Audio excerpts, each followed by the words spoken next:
거룩한 안식일의 시간 가운데 참여하신 여러분 모두를 진심으로 환영합니다. 이 기분을 어떻게 표현해야 될지 모르겠습니다. 우리 아이들을 보는데 얼마나 행복하고 또 감격스러운지 모르겠습니다. 우리 연서, 또 우리 정현이, 우리 서준이가 조금은 부족할 수 있지만 이렇게 우리 기약팀의 한 멤버가 되어서 또 일찍 와서 준비하고 함께 봉사하는 모습을 볼 때 얼마나 또 대견하고 뿌듯하고 또 감사한지 모르겠습니다.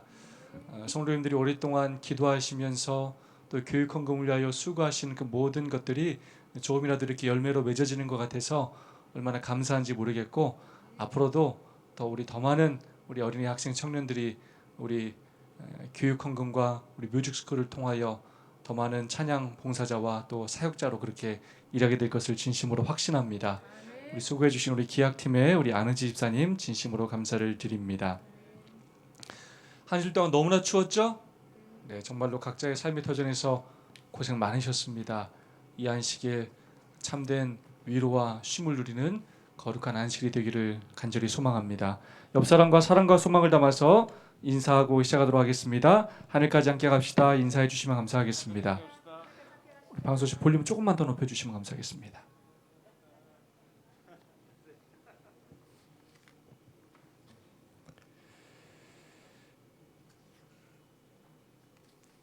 네, 벌써 3과입니다. 여러분 제목이 무엇입니까?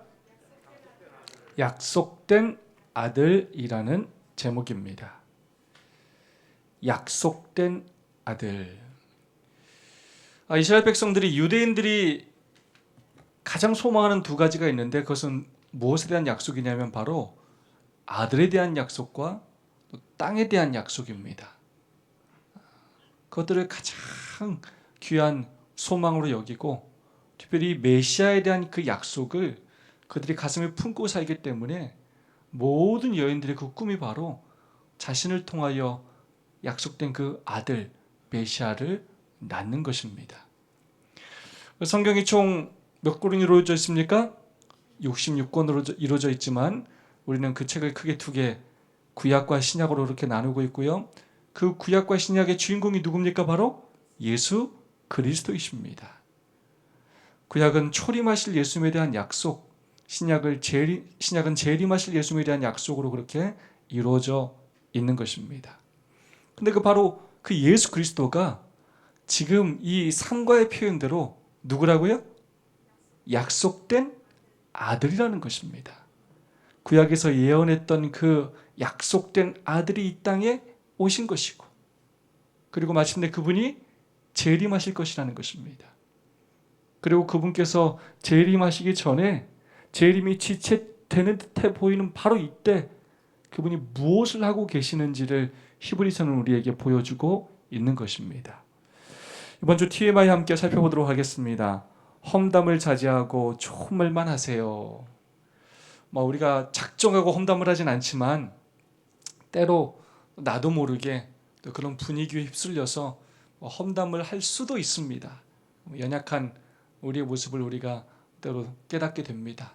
우리가 그럴 때 정신을 또 바짝 차리고 또 험담하기보다는 또 좋은 말을 할 수 있는 우리가 되었으면 좋겠습니다. 어르신들 집을 방문하세요. 코로나로 오랫동안 또 교회를 나오지 못한 우리 어르신들 우리가 또 사랑으로 잘 돌보고 챙길 수 있으면 좋겠습니다. 이웃이나 직장 동료의 생일을 기억해서 축하해 주세요. 아무것도 아닌 것 같지만 기념일 그렇게 기억해서 축복해 준다는 것도 아주 좋은 그런 TMI 중에 하나라고 생각합니다. 특별히 우리의 소그룹 가족들, 우리 소그룹에서 그렇게 꼭 돌보면서 사랑으로 챙겨주시기를 부탁드리겠습니다. 기억실 말씀 히브리서 1장 2절로 3절 말씀 다 함께 한번 읽어보겠습니다. 시작.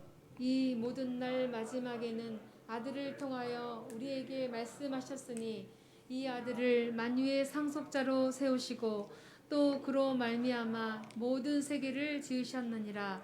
이는 하나님의 영광의 광채시요 그 본체의 형상이시라. 아멘. 아들을 통하여 우리에게 말씀하셨으니 이 모든 날 마지막에는, 전에는 이렇게 했는데 이 모든 날 마지막에는 다른 존재가 아니라 약속된 아들을 통하여 우리에게 말씀하셨다라고 바울은 이야기하고 있습니다. 조금 전에 서두에 말씀드렸던 것처럼 히브리서의 핵심은 무엇이냐면 바로 예수 그리스도입니다. 그분이 누구인지, 그분이 지금 어디에서 무엇을 하고 계시는지에 대하여 히브리서는 말하고 있습니다. 예수님을 직접 경험했던 놀라운 그 은혜, 능력을 체험했던 그들이 결국 복음을 전하면서 교회가 생기게 되었고, 그러면서 그들이 큰 핍박을 받게 되었습니다. 그런데 그런 핍박과 고난이 짧은 시간에 끝난 것이 아니라 계속 지속되면서, 그리고 그들이 기다리던 예수님 메시아는 다시 재림하지 않으면서 그들이 많은 고민과 갈등을 하게 되었습니다. 바로 그때 그들이 지쳐 쓰러지고 믿음을 떠나려 하려 그때, 아까 우리 찬양 불렀던 것처럼 그 시온성이 그냥 저 멀리 보이고, 그래서 이제 눈앞에서 사라지는 것처럼 보이는 바로 그때 사도 바울은 우리에게 지금 하늘 지성소에서 우리를 위하여 봉사하시는 그 예수님에게로 우리의 시선을 향하게 하고 있는 것입니다. 그러면서 잠깐 후면 오시리가 오실 것이다 라고 그렇게 우리에게 그 소망을 다시 한번 되새기게 하며 실제 그 일이 있을 것을 다시 한번 우리에게 강조하고 있는 것입니다. 예수님께서 하늘에서 대제사장의 이 중보 사역을 하시기 위한 조건으로 예수님은 하나님이셔야 합니다. 하나님이시면서 창조를 하셨어야 하고, 그 하나님이 육신을 입으시고 인간이 되셔야 하고, 인간이 되신 것만으로 끝나는 것이 아니라 그분께서 33년 반을 사시면서 율법에 승리하시면서 하나님의 성품을 올바로 드러내셔야 하고, 그러면서 십자가에 자신의 죄가 아니라 모든 인류의 죄를 대신하여 십자가에 달려 돌아가심으로 그 죄값을 지불하셔야 합니다. 또 그것으로 끝나는 것이 아니라 그분은 반드시 부활하셔야 합니다. 그리고 부활한 것으로 또 끝나는 것이 아니라 그분이 하늘에 올라가셔서 하나님 보좌 우편에 앉으셔야 합니다. 그렇게 하면서 그분께서 왕으로의 대관식을 하시면서 이제 그분께서 그곳에서 마침내 재림하시기 위하여 당신을 믿는 백성들을 위하여 중보 사역을 하고 계시는 것입니다. 히브리서는 그 하늘 성소에서 지금도 우리의 옹호자가 되시면서, 우리의 변호사가 되시면서 중보자가 되신 그 예수님께로 우리의 시선을 향하라고 말하고 있는 것입니다. 약속된 아들. 이스라엘 백성들의 그 바람이 두 가지 뭐였다고요? 아들에 대한 바람과 땅에 대한 바람이었습니다. 사마리아 여인이 이런 말을 했어요. 요한복음 4장 25절입니다. 여자가 이르되 메시아 곧 그리스도라 하는 이가 오실 줄 내가 아노니 그가 오시면 모든 것을 우리에게 알려주시리이다. 이 사마리아 사람들까지도 그들의 뿌리가 이스라엘 백성들이기 때문에 그들도 누굴 기다려왔다고요? 메시아를 기다려왔다는 것입니다. 그 약속된 아들을 기다려왔다는 것입니다. 침례 요한도 이렇게 말했습니다. 예수께 여짜오되 오실 그이가, 약속된 그 아들이 바로 당신입니까? 우리가 아니면 다른 일을 기다려야 합니까? 라고 물었다는 것입니다. 이 말은 대부분의 유대인들이 메시아를 기다리고 있었고 구약에서 약속되었던 그 아들을 기다리고 있었다는 것입니다. 자, 일일소리 살펴보도록 하겠습니다. 이 모든 날 마지막에. 성경의 마지막은 두 가지로 그렇게 표현되어 있다고 할 수가 있겠습니다. 마지막 때, 후일에라는 표현은 성취의 종말을 의미하는데 원수를 이기고 한 왕이 세워짐을 의미하는 그러한 때를 마지막 때라고 그렇게 성경은 이야기하고 있습니다. 구약의 모든 예언이 이루어지는 바로 그때, 약속된 아들이 이 땅에 오셔서 때가 차서 그분께서 이 땅에 오셨고 그분께서 은혜의 왕국을 건설하신 바로 그때를 의미합니다. 그렇게 하면서 예수님께서 십자가에 달려 돌아가심으로써 사단에게 빼앗겼던 그 지구에 대한 소유권을 되찾음으로써 원수를 이긴, 그러면서 하나님의 나라를 세운 바로 그때를 성경은 마지막 때의 시작이다라고 그렇게 말하고 있습니다. 그리고 두 번째로 언제가 바로 마지막 때냐? 정한 때의 끝, 말세, 곧 역사의 종말을 의미합니다. 이때는 예수님께서 재림하시고 그리고 마침내 삼림하실 그때를 의미합니다. 세상의 심판과 세상의 파멸이 있게 될 바로 그때를 의미하는 것입니다. 아버지께서는 당신의 자녀들을 부활시키실 것이라고 약속하셨다. 놀라운 소식은 하나님께서 예수님의 부활을 통해 그 약속을 이미 실현하기 시작하셨다는 사실이다. 또한 하나님께서는 새 역사를, 새 창조를 약속하셨다. 하나님께서는 우리 안에 새로운 영적 생명을 창조하심으로 그 약속도 성취하기 시작하셨다. 구약의 선지자들이 후일에 일어나리라고 한 일들이 예수님께서 이 땅에 오심으로 성취되었습니다. 구약의 모든 예언들이 다 이루어졌습니다. 그런 의미에서 예수님께서 이 땅에 오심으로 마지막 때는 시작되었고, 이제 정말로 성경에서 말하는 그 종말의 끝, 마지막 그 심판, 예수님의 재림이 우리 앞에 남겨져 있다는 것입니다. 지금까지 예수님을 통하여 성경의 모든 예언을 이루신 그 하나님께서 세상의 모든 나머지 예언들도 마침내 예수님을 통하여 이루시게 될 것입니다. 예수님의 이 십자가 사건은 굉장히 중요한 의미를 가지고 있습니다. 모든 역사의 중심 사건이라고 할 수가 있겠습니다. 예수님의 그 모든 예언이 십자가를 통하여 이루어졌고요.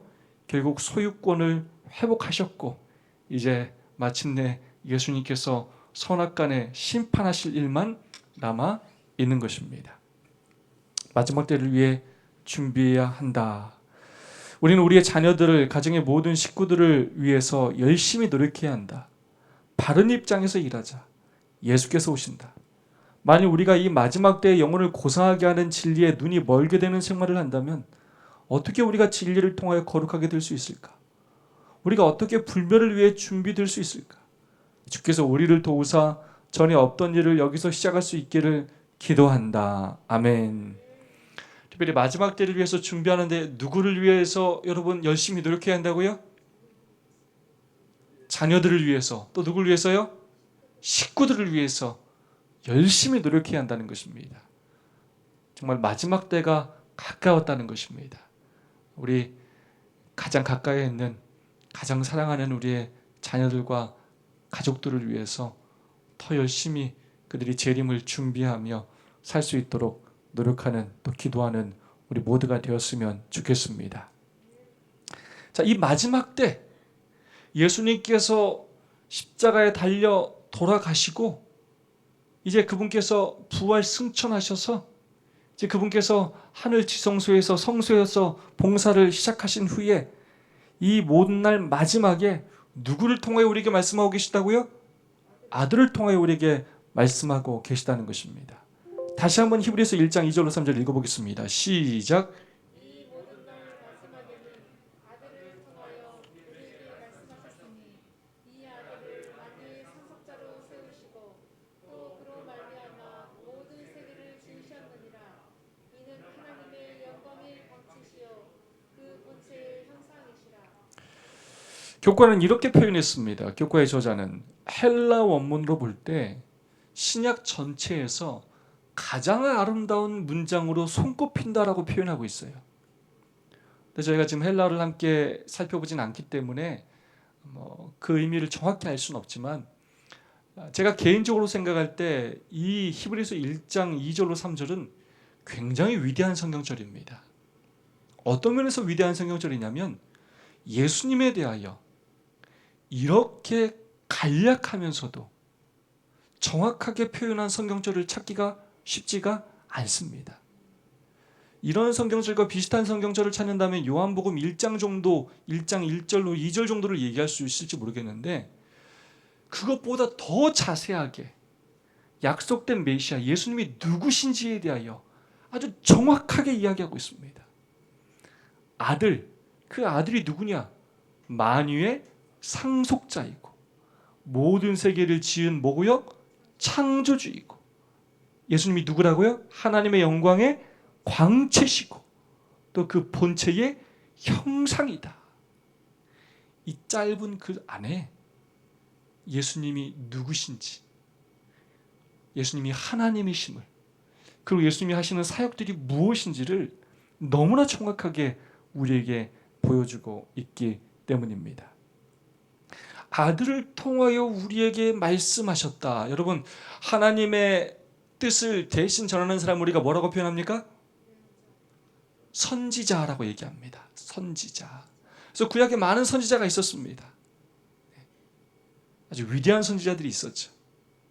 그런데 최고의 선지자는 누구라고요? 바로 예수 그리스도입니다. 구약에 많은 왕이 있었죠. 근데 그 중에 최고의 왕, 결국 약속된 왕은 누구라고요? 예수 그리스도이십니다. 구약에 아주 아론의 그런 제사장들이 있었죠. 근데 최고의 대제사장이 누구라고요? 예수 그리스도시라는 것입니다. 예수님은 이 상중직을 다 이루시는 분이시기 때문입니다. 이 마지막 날 아들을 통하여 우리에게 말씀하셨으니 예수님을 최고의 선지자로 그렇게 표현하고 있습니다. 그러면서 예수님께서 이 땅에 오신 이유가 바로 하나님을 보여주기 위해서 이 땅에 오신 것입니다. 대징투의 세 가지 핵심 쟁점이 세 가지라고 말씀드렸습니다. 하나님의 율법과 하나님의 품성과 주도권, 하나님의 주도권을 인정하느냐 인정하지 않느냐의 싸움입니다. 예수님께서 이 땅에 오셔서 하나님의 율법이 무엇인지를 올바로 보여주셨고 율법주의로 살아가는 잘못 율법을 적용하고 해석하며 살아가는 이스라엘 백성들에게 유대인들에게 율법의 참된 의미를 설명해 주셨어요. 예수님께서 바리새인들과 논쟁했던 건 다 그 율법에 대한 논쟁이에요. 그 중에서도 이 안식일에 대한 논쟁이 굉장히 많이 나옵니다. 그만큼 우리가 안식일을 어떻게 지내고 있다고요? 잘못 보내는 경우들이 많아요. 율법적이고 사람을 사랑하고 또 정말로 예수님의 뜻에 합당하게 율법을 안식일을 지키기보다는 어쩌면 우리도 굉장히 율법적으로 안식일을 지키는 경향이 있을 수 있는지 모르겠습니다. 그러면서 하나님의 품성, 하나님이 얼마나 죄인들을 용서하기를 원하시고 구원하기를 원하시는지 그 예수님의 하나님의 사랑을 예수님의 삶을 통하여 그렇게 보여주시고 그러면서도 그가 예수님께서 시험에서 승리하시면서 죄를 범하지 않으시고 마침내 십자가에서 승리하심으로 그 주도권을 마침내 찾아오시면서 그분께서 대징투에서 승리를 하시게 됩니다.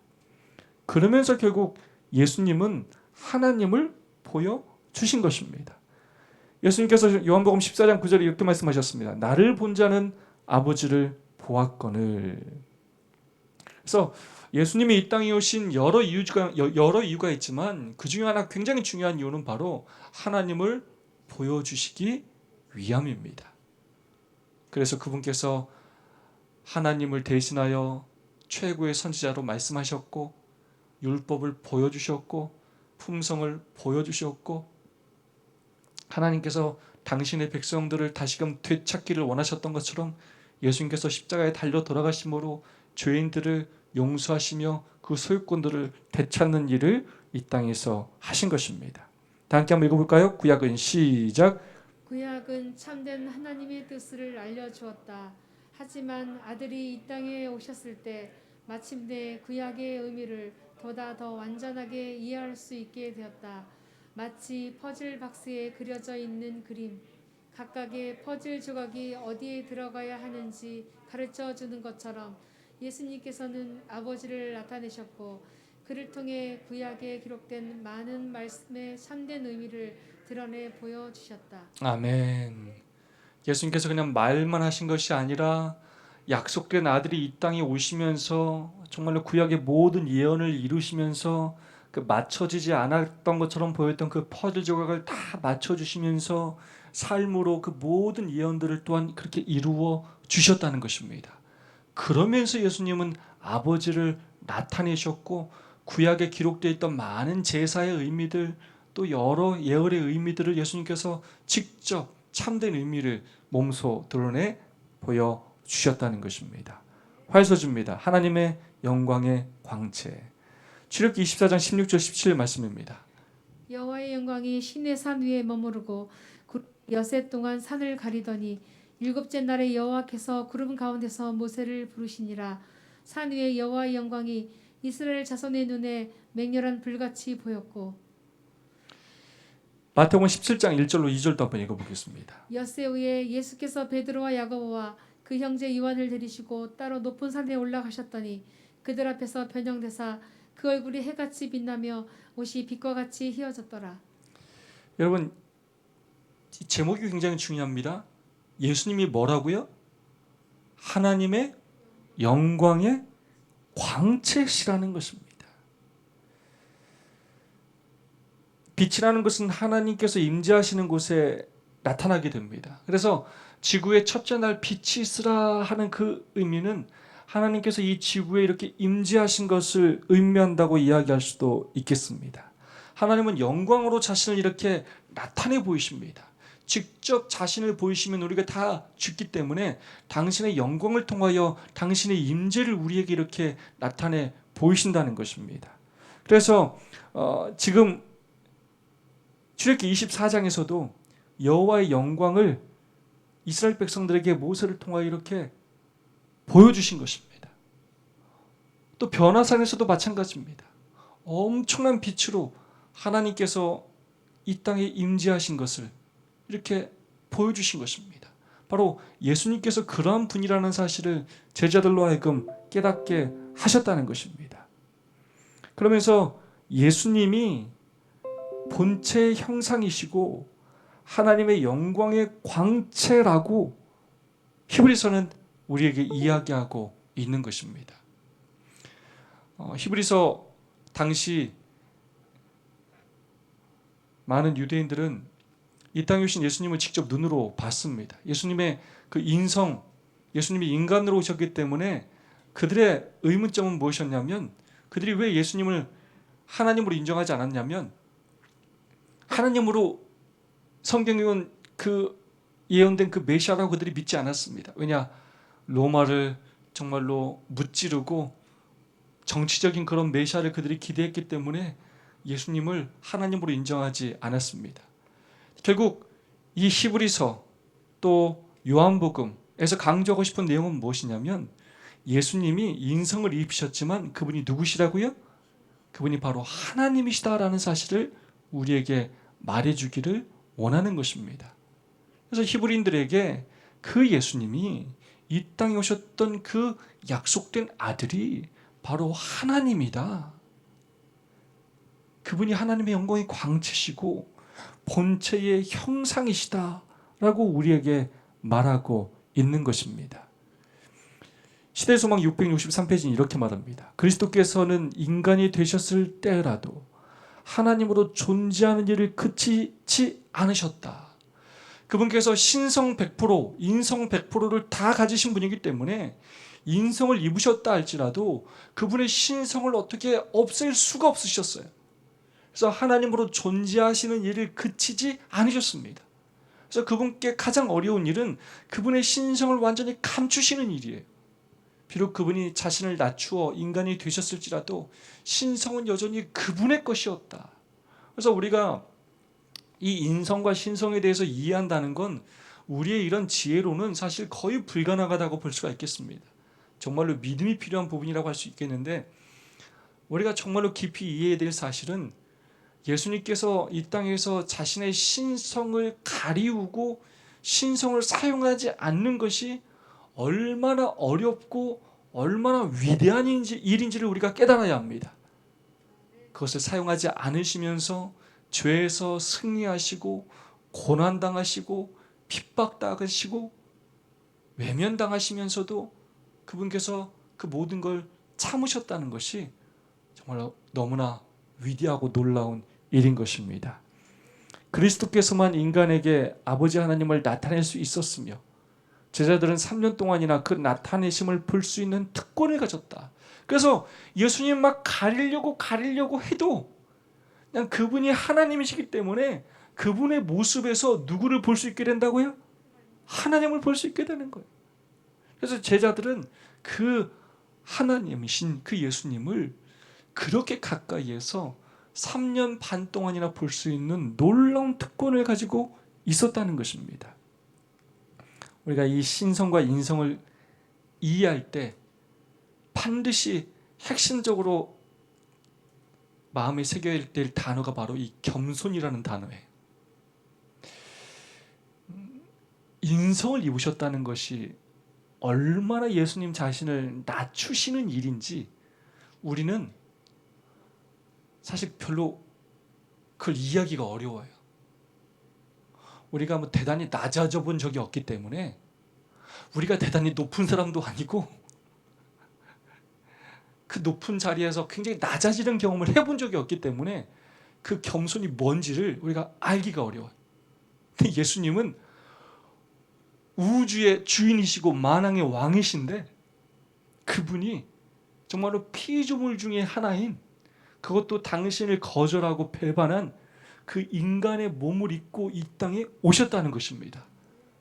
근데 그분께서 와가지고 이러한 곳에서 인정받고 대접받은 것도 아니고 멸시와 천대를 받으시고 거절당하시면서도 그분께서 이 땅에 이렇게 긴 시간 동안 우리와 함께 하셨다는 것이고 그 십자가를 포기하지 않고 결국 십자가에 달려서 돌아가셨다는 거예요. 예수님은 그렇게 하나도 하지 않으셔도 돼요. 이 지구와 같은 행성은 그냥 다 없애버리면 그만이에요. 또 만들면 돼요. 우리 하나님께서, 우리 예수님께서 그렇게 하지 않으셨다는 것입니다. 하나님과 동등하시며 하늘 아버지의 영광의 광채시오 그 본체의 형상이신 그리스도께서 당신의 신성의 인성을 입히시고 죄인들을 위하여 고난을 당하시며 죽으시기 위하여 이 지상에 오셨다. 하나님의 독생자께서는 당신 자신을 낮추셨으며 죽기까지 복종하사 십자가의 죽음을 맛보시게 되셨다. 당신의 몸에 죄의 저주를 지심으로 주님께서는 모든 인간이 미칠 수 있는 곳에 행복과 불멸의 생명을 두셨다. 아멘. 방금은 제가 우리 개인의 구원과 이 지구의 구원에 대해서 얘기했다면 사실 예수님께서 자신을 낮추시면서 이 땅에 오신 굉장히 중요한 이유 가운데 하나는 무엇이냐면 바로 대쟁투를 위함입니다. 이 지구가 지금 대쟁투가 일어나는 핵심 전장이고 결국 이 지구에서의 이 십자가 사건과 모든 역사를 통하여 온 우주에서 선악의 대쟁투가 결국은 드러나게 될 것이고 마침내 죄를 소멸하는 일이 일어나게 될 것입니다. 그런 의미에서 우리 재림교회가 가지고 있는 이 사과는 바로 이 모든 십자가에 대한 이런 예수님의 구속의 진리를 대쟁투적인 사관으로 함께 바라보고 있다는 점입니다. 다음 주는 우리가 사경의 시간에 그 내용을 집중적으로 공부하게 될 것입니다. 수요소지입니다. 그를 통하여 만물을 만드심. 그가 예수님이 뭐라고요? 영광의 본체시고 하나님의 영광의 광채시고 본체의 형상이신 그분이 또 뭐라고요? 창조주시라는 것입니다. 이사야 44장 24절 한번 읽어보겠습니다. 내 구속자여 모태에서 너를 지은 나 여호와가 이같이 말하노라. 나는 만물을 지은 여호와라. 홀로 하늘을 폈으며 나와 함께 한 자 없이 땅을 펼쳤고 이 모든 날 마지막에는 아들을 통하여 우리에게 말씀하셨으니 이 아들을 만유의 상속자로 세우시고 또 그로 말미암아 모든 세계를 지으셨느니라. 구약을 보면 어떻게 보면 그냥 하나님이 창조하신 것처럼 그렇게 설명이 되어 있고요. 신약에 넘어오면 요한복음 1장과 또 히브리서 1장은 예수님께서 또 창조주라고 그렇게 이야기하고 있습니다. 뭐가 맞습니까? 뭐가 맞아요? 둘 다 맞습니다. 왜냐? 하나님이 예수님이시기 때문에 그렇습니다. 그 세 분은 하나이면서 또 세 분이십니다. 그러나 그 실제적으로 이 창조를 한 분을 우리는 또 예수님이라고 그렇게 말하고 있습니다.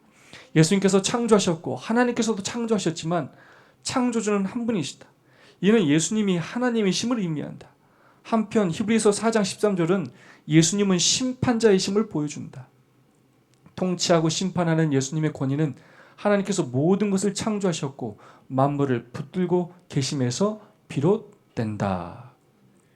그분께서 창조하셨고 또 그분께서 육신을 입으시고 구속하셨기 때문에 그분께서 대제사장이라는 새로운 직분을 얻게 되심으로 하나님의 보좌 우편에 앉으셔서 우리를 위하여 중보 사역을 하실 수가 있다는 것이 바로 히브리서의 핵심이라고 여러 번 말씀을 드렸습니다.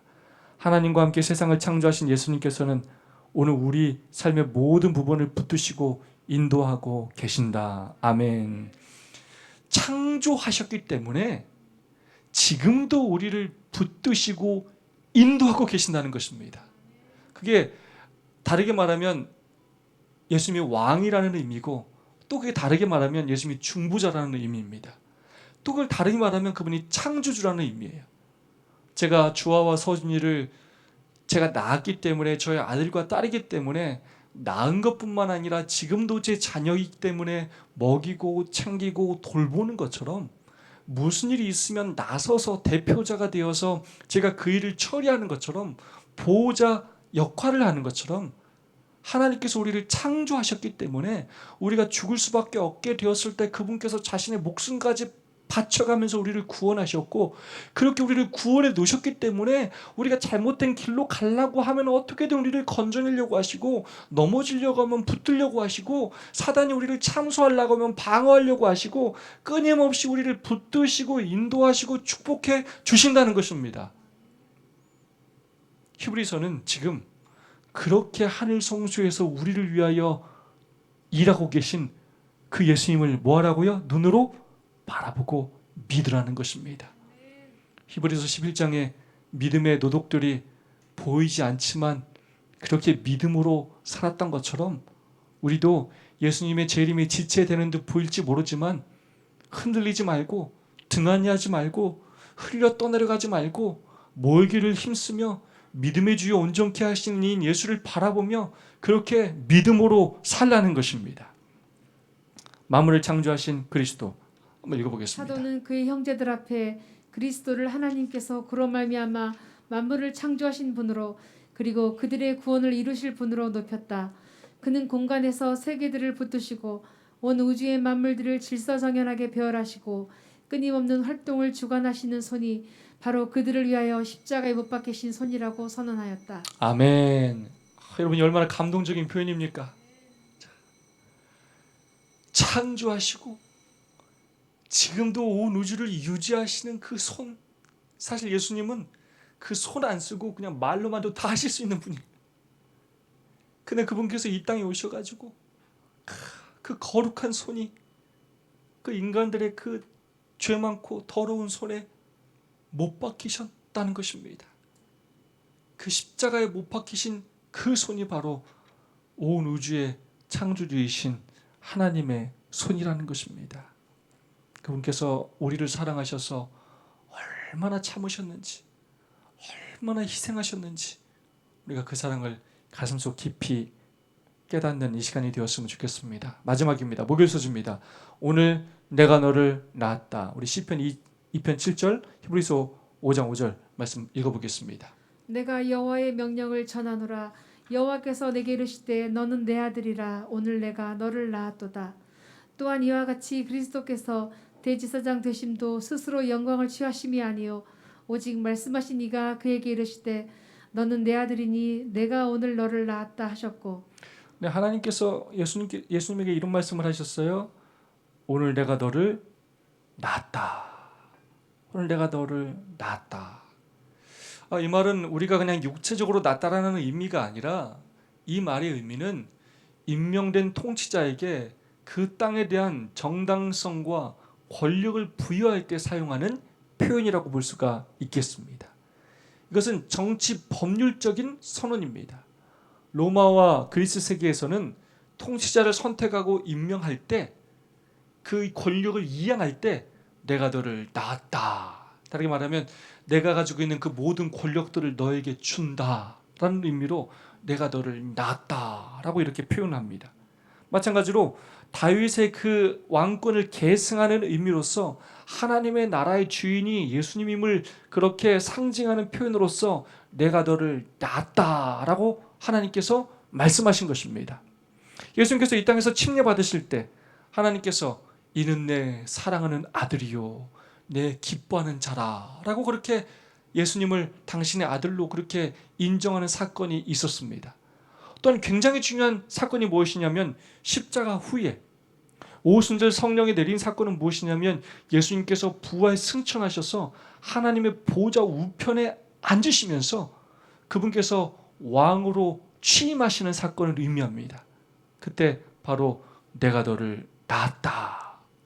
그래서 예수님께서 모든 소유권을 되찾으시고 그분께서 왕으로서 이제 통치하시면서 마침내 이제 모든 사람들을 모든 의인과 악인들을 이제 심판하는 심판주로서 그분께서 당신의 일을 하실 것에 대하여 그렇게 정치 법률적인 선언을 했다고 볼 수가 있겠습니다.